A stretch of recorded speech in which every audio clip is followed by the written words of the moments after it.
Gujarat Indian લાઈવમાં આપનું સ્વાગત છે। ડભોઈ નગરપાલિકાની જૂની બિલ્ડિંગમાં પાલિકાની છેલ્લી સમગ્ર સભા 24 વિષયો સાથે પ્રમુખના અધ્યક્ષ સ્થાને મળી।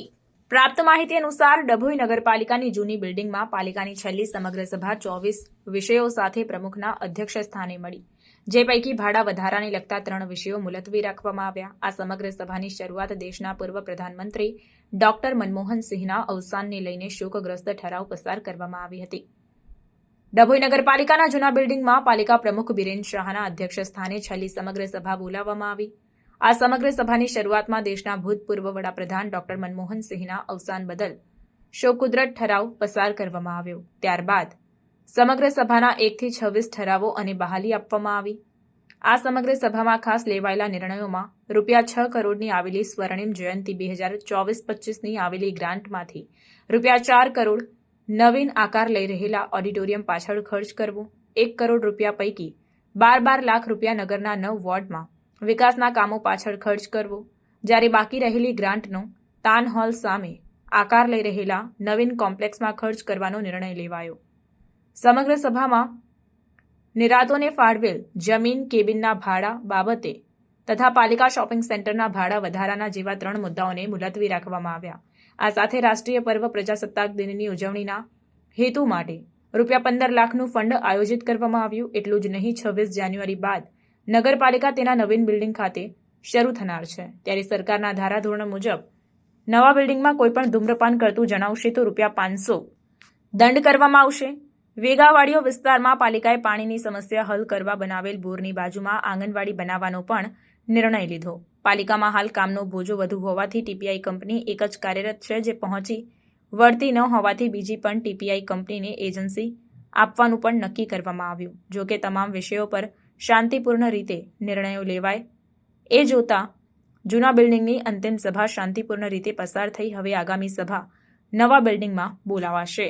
બપોરના 1 કલાકે સમગ્ર સભાનું જે જૂની બિલ્ડિંગમાં આયોજન કરવામાં આવ્યું હતું, જે આજે છેલ્લો દિવસ નગરપાલિકાનો હોય, હવે નવી બિલ્ડિંગમાં પ્રસ્થાન કરવા જઈ રહ્યા છે, ત્યારે આ જે બિલ્ડિંગની પરિસ્થિતિ છે એવી જ પરિસ્થિતિ નગરપાલિકાની ના થાય એના સૂચનો હું જાતે સભ્યોને આપ્યા હતા કે દરેક જગ્યાએ નગરપાલિકાને નુકસાન થાય છે એવા કામો ના કરી નગરપાલિકાનો વહીવટ અને સ્વભંડોળ કેવી રીતે સક્ષમ ને વ્યવસ્થિત બને એના પર ભાર આપ્યું હતું।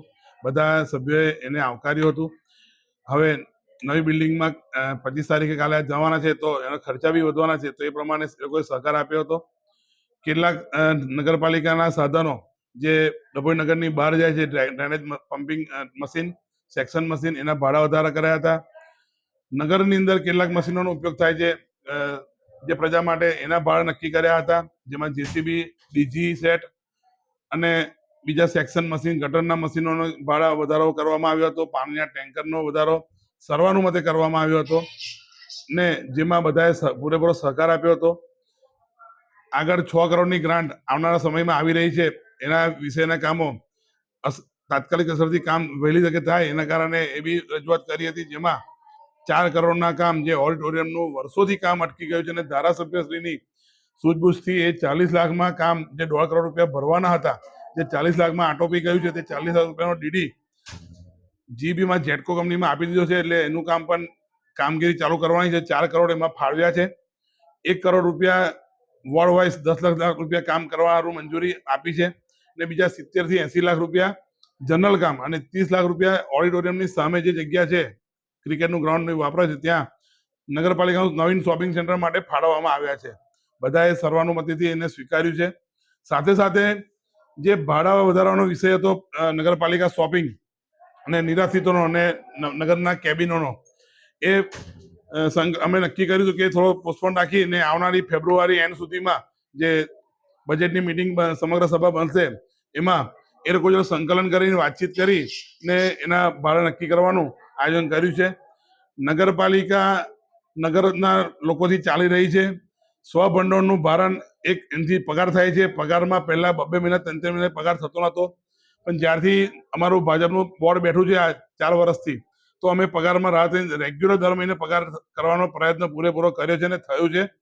તો મારી પ્રજાજનોને બી અપીલ કરું છું અને દુકાનદારોને બી અપીલ કરું છું કે એમાં કોઈ દ્વેષભાવ વગરની વૃત્તિ વગર કામગીરી અમે કરી રહ્યા છીએ, તો એમાં સહકાર આપશો અને નગરપાલિકા કેમ વ્યવસ્થિત ચાલે અને ડભોઈ દરભાવથી કેમ બને એમાં સહકાર આપશો એ જ નમ્ર વિનંતી. કેટલા વિષયને બહાલી આપવામાં આવે છે, કેટલા મહત્વ આપવામાં આવે છે? 24 વિષયો હતા, જેમાં 3 વિષયોને બહાલી નથી આપી, બીજા વિષયો બધા ચાલી ગયા છે, જે આવતી સમગ્રમાં એટલે કે ફેબ્રુઆરી એન્ડ સુધીમાં કાં તો માર્ચના પહેલા વીકમાં એ ભાડાના વિષયો લેવાના છે, જેમાં નગરપાલિકા શોપિંગ, નિરાશ્રિતોના સિંધી સમાજના જે ભાડા દુકાનો છે જે ભર બજારમાં છે તે, અને નગરપાલિકાના બેંક ઓફ બરોડાની બાજુમાં જે બિલ્ડિંગ છે એના ભાડાનો ઉલ્લેખ ત્યાં કરવામાં આવશે.